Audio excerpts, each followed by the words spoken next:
Hello everyone, welcome to our news channel. Here you are always well informed. I ask you to please subscribe to the channel. Leave your like and thank you very much. Cherelle Parker, the lone black woman in Philadelphia's crowded mayoral race, made history late Tuesday after beating 8 other Democratic candidates in what was expected to be a razor-thin primary.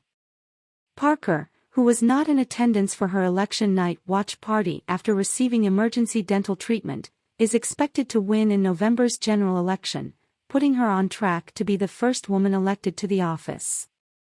Parker will face David O., who ran unopposed in the Republican primary. In a statement released by her campaign, Parker says she is thrilled to have received the trust of voters. Supporters began to pack the laborers' local 322 Union Hall as the results rolled in. At one point, it was announced that Parker had won, only to have a campaign staffer take the mic and say the announcement was premature. But that didn't seem to dampen the mood as dancing resumed and trays of food continued to come out from the kitchen.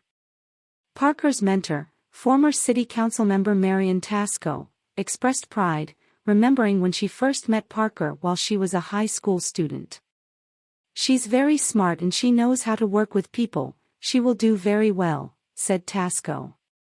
Catherine Hicks, president of the Philadelphia chapter of the NAACP, and publisher of the Philadelphia Sunday Sun, says Parker's victory marks a win for women in politics. "It's really exciting because it's another glass ceiling that's broken. Women and black women especially have always been underappreciated," said Hicks. As the city's 100th mayor, Parker will be both the first woman, and the first black woman, to be mayor of Philadelphia, a city where more than 50% of Democratic primary voters are black. Her campaign focused on restoring middle-class neighborhoods, public safety, and education. She's promised to hire 300 new foot and bicycle police officers for a force struggling to fill vacancies. She has also proposed extending the school day from 7:30 a.m. to 6 p.m., and said she would work with state leaders to more than double the minimum wage. Former City Controller Rebecca Reinhart was in a distant second place when she gave a concession speech around 11:30 p.m.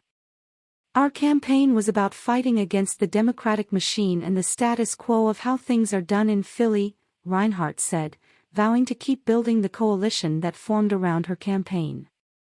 "Change doesn't always happen the way you want it to, but that's okay, because we'll keep fighting." Former City Council member Helen Jim, whose platform focused heavily on education, told supporters her campaign was rooted in values, not any one candidate. The right to fully funded public schools. For dignity and protections at work. We believed in housing as a human right. And a safe city for all of us, she said as she conceded victory to Parker.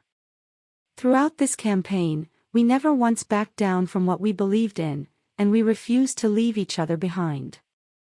We left it all on the field," she added. Former City Council member and condo king Alan Dom gave his concession from atop a rooftop bar at a building he owns in Center City, saying the results were not what we expected and hoped for. "Philadelphia is in crisis, and as someone who has built a successful business here in our city, created jobs, served in government, I thought I could bring to the city a unique perspective and provide the leadership the city of Philadelphia desperately needs," the real estate broker said to a room full of friends, co-workers, and supporters. "I'm a first-time candidate, and we gave it a hell of a run," grocery store magnate Jeff Brown said to a room full of supporters.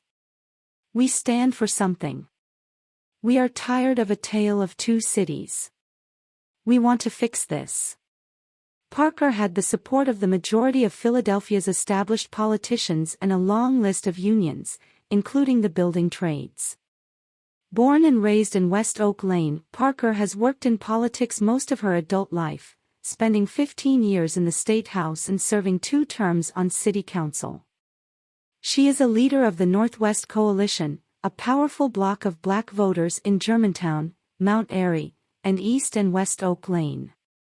The Philadelphians for Our Future PAC, funded primarily by the building trades unions, spent more than $1 million on television ads for Parker, including negative ads against her opponents. Her campaign itself spent $1.4 million.